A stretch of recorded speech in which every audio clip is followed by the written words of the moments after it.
Mana Cobalt mashinamizni ishini boshlaymiz bugun. Mana mashinamiz mototsikl Muraviy elektromototsiklchan urib ketgan. Yaqin masofaga kelgan payt oldiniga chiqqan. Mana ramalarni qayirib, filtrlarni qayirib qo'ygan. Bu taraflari hech narsa qilmagan. Radiatorlar butun.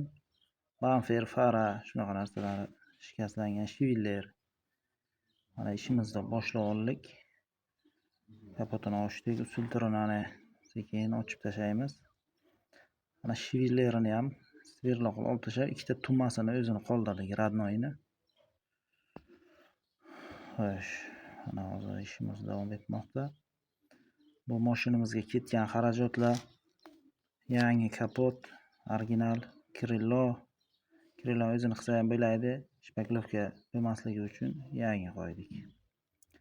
Ikkita petli almashdi, shiviller, filtrlar almashdi.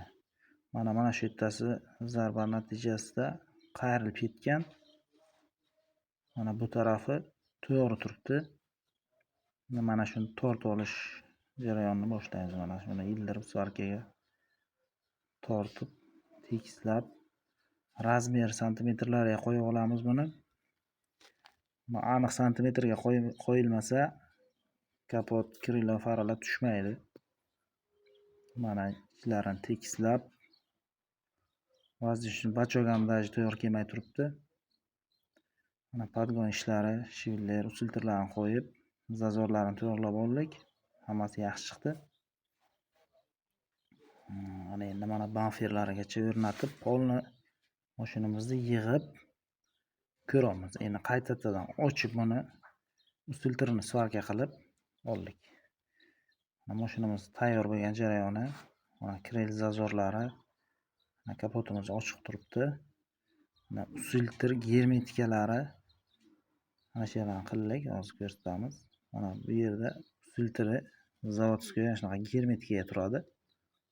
Mana ikki tarafini ham ancha o'xshatdik.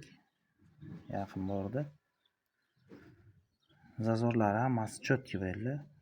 Mana bolt gaykalari ham ochilmaganda xuddi.